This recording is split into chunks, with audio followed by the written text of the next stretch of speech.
Hey, welcome back. Today we're going to do a writing exercise. It's September and it's a good practice in September since it's the beginning of a new year and a new cycle to think about what kind of to use writing in a sort of self-reflective way and to use it to clear your head and set some good intentions and reflect on what kind of year would you like to have, what kind of goals would you like to achieve, who would you like to become this year. So what we're going to do is I'm going to combine two things. We're going to combine a self-reflective kind of exercise, and then we're going to turn that into a poem. The first thing I want you to do is I want you to set 20 minutes away.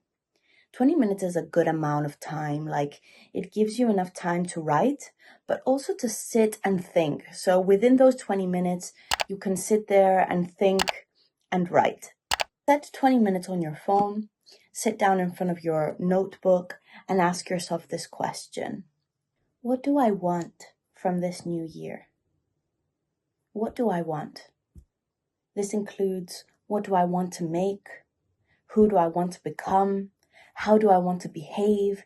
And how do I want to feel? The how do I want to feel is very important.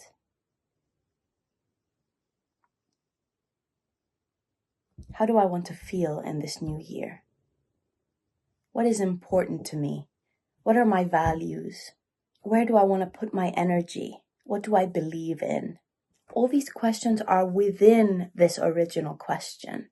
So if you start writing and you feel stuck, you can return to these little mini questions that I gave you now to maybe get more inspiration. You can ask, what do I want to change? What do I want to work on? When we become clear on these things, we have a much better capacity to actually follow through and change behavior and align ourselves with what we really want. Now, that's part one. Now, here's the second part of that exercise. I want you to go into what you've written, and I want you to underline phrases. Now, phrases are parts of sentences. They are not complete sentences. They are sections, words grouped together. And these phrases, I want you to underline the phrases that you like, that mean something to you, that trigger an emotion in you, that you feel are interesting, that maybe capture what you really wanted to say. They are a moment of clarity. There are these phrases that stand out. They can be anywhere between 5 and 10 phrases.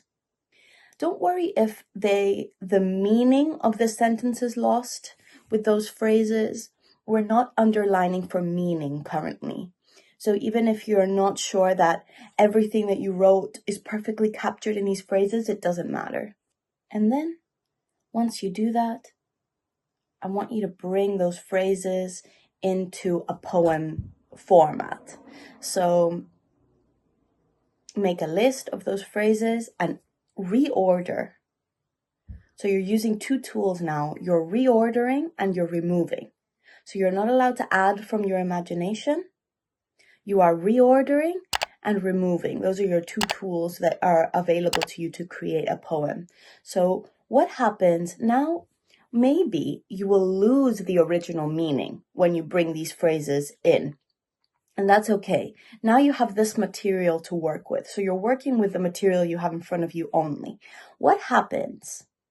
How can you create an interesting poem, an interesting story, an interesting atmosphere? By reordering and subtracting. Distill. Do you know this word? Like an essential oil is distilled. Like you refine it. You bring it down to its essential qualities. Now look at your poem. Look at what you've created. I often find a poem to be like a lot of energy, a lot of atmosphere, a lot of meaning folded, like compacted into few words. And when you read it, the energy behind the poem expands. It like pops open and bursts all over you. So what kind of energy does this poem store for you? Even what kind of meanings and what kind of lessons does this poem store for you? Did you discover anything new? All right, so that's it for me today. Thanks a lot for being here. And please share your poems with me. I would absolutely love to hear what you've gotten to, these short snippets of where you have arrived. All right, thanks a lot. I'll see you next week. Bye.